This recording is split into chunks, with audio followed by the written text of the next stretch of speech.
La pandemia del nuevo coronavirus generó una reacción en escala nunca antes vista de parte de los estados alrededor del mundo.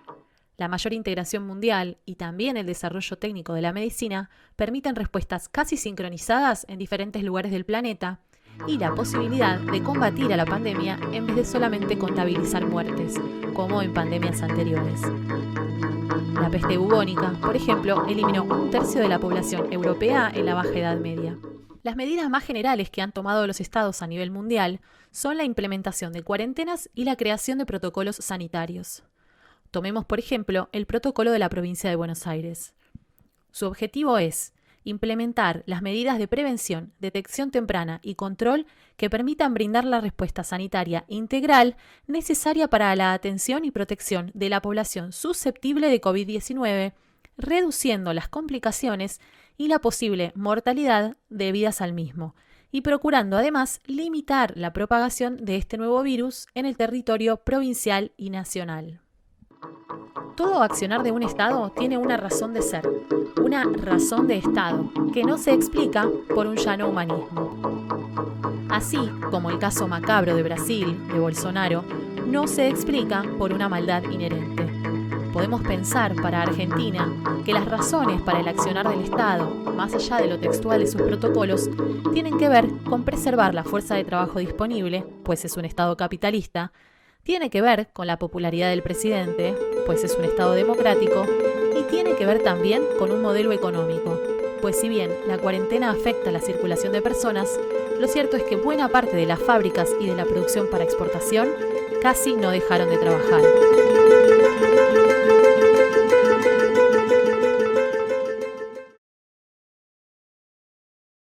¿Qué dicen entonces los protocolos para los casos considerados sospechosos o de contacto estrecho para COVID-19? Antes, aclaremos que las definiciones van cambiando, se actualizan muy seguido, sobre todo porque los criterios que se manejan tienen que ver con el momento epidemiológico de la pandemia y el estado del sistema de salud, y no solo con el modo en que actúa el virus. Empecemos por la definición de caso sospechoso. Hay 4 criterios para definirlo.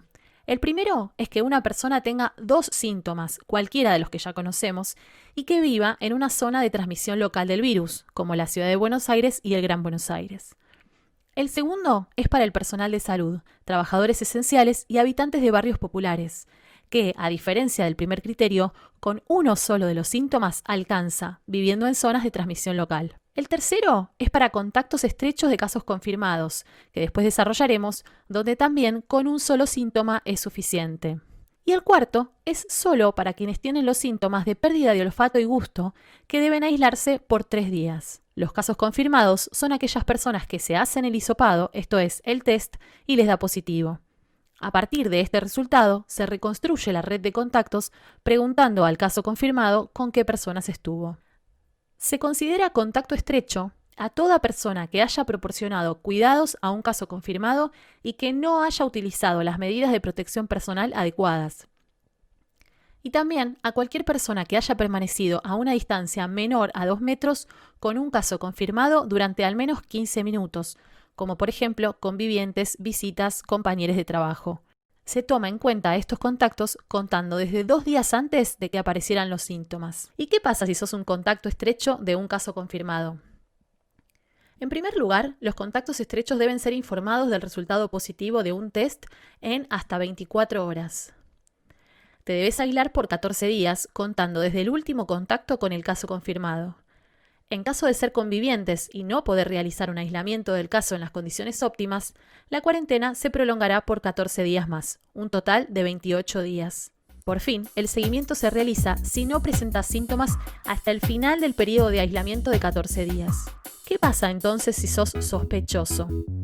En general, si todavía da abasto el sistema de salud, se interna hasta confirmar el resultado. Si no, se realiza alguna otra modalidad de aislamiento. Primero, se debe diferenciar entre casos graves y leves. Se considera grave o moderado a personas con factores de riesgo, mayores de 60 años, personas con diabetes, con enfermedades cardíacas o respiratorias crónicas, con insuficiencia renal, cirrosis, inmunodeprimidos o embarazo.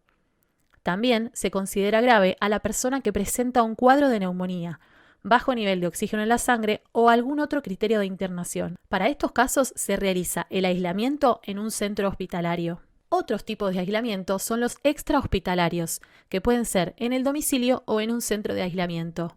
Esto es para los casos leves o contactos asintomáticos, mientras que se cumplan las condiciones de seguridad, higiene y limpieza. En el aislamiento domiciliario se debe declarar que UNE cuenta con las condiciones. Las principales de estas son tener agua potable, no convivir con personas factores de riesgo, poder permanecer en una habitación en soledad, evitar el contacto cercano con los otros convivientes, evitar compartir elementos y utilizar un baño exclusivo o limpiar después de cada uso. Se hará un seguimiento telefónico o virtual para acompañar la evolución del caso. En los centros de aislamiento se aíslan las personas que no cuentan con viviendas y condiciones aptas para el aislamiento domiciliario. Dependiendo del caso y el lugar, se aíslan en estos centros a las personas que están esperando por el resultado del hisopado. Por ejemplo, en la ciudad de Buenos Aires, muchas veces te envían a un hotel. Finalmente, para el alta deben pasar 10 días de aislamiento desde que aparecieron los síntomas y debe haber una mejoría clínica luego de haber permanecido sin fiebre por 72 horas. No es necesario otro hisopado. Solo en casos de neumonía grave es requisito contar con el testeo negativo de hisopado previo al alta. Los protocolos son documentos amplios y genéricos y su aplicación está lejos de ser exactamente como dice la letra. Lo que queda claro es que más allá del protocolo tenemos que tener un criterio nuestro para encarar las situaciones cotidianas y de la vida concreta, pues los protocolos no van a darnos todas las respuestas. Es más, en algunos casos los protocolos habilitan situaciones verdaderamente insólitas, como el funcionamiento de fábricas en Italia durante la escalada vertiginosa de casos en el mes de marzo o el trabajo en los call centers en muchas ciudades de Brasil. Estos son solamente 2 ejemplos de situaciones que fueron revertidas por la acción firme de trabajadores que sabían que el protocolo no estaba protegiendo su salud y que para eso era necesario un criterio propio muy simple: no concurrir a locales encerrados y aglomerados, aunque sus patrones así lo exigieran. La pandemia nos presenta un problema nuevo con respecto a nuestras actitudes. Y es que más que nunca nuestras decisiones pueden tener efectos muy directos sobre otras personas. Exponerse al coronavirus es de cierta forma exponer también a quienes nos rodean. No es azaroso que son aquellos con el concepto más individual de libertad los que salen a la calle diciendo que la cuarentena es un atentado contra nuestras libertades. En ese sentido, como trabajadores, tenemos que poder diferenciar y evaluar qué partes de la política estatal están acordes a nuestros intereses y en qué parte debemos generar nuestro propio criterio, sea porque la medida oficial es insuficiente o sea porque nos juega en contra. Así como no hay un protocolo que nos dé todas las respuestas de manera unánime y lineal para todas las personas y todos los contextos, tampoco habrá una respuesta única y abarcativa sobre cómo realizar las luchas sociales en este momento. No es lo mismo una convocatoria de pequeños comerciantes por la libertad de abrir sus negocios que una protesta de trabajadores de salud, que ya están expuestos al virus en sus trabajos. No es lo mismo alguien que convive o que se relaciona con personas de grupo de riesgo en comparación con alguien que vive en soledad y que tiene una red de contactos que pueden ayudarle en caso que tenga que aislarse. No hay respuestas predeterminadas. Lo que nos queda es armar nuestros propios criterios, organizar nuestros cuidados y nuestras luchas de forma colectiva.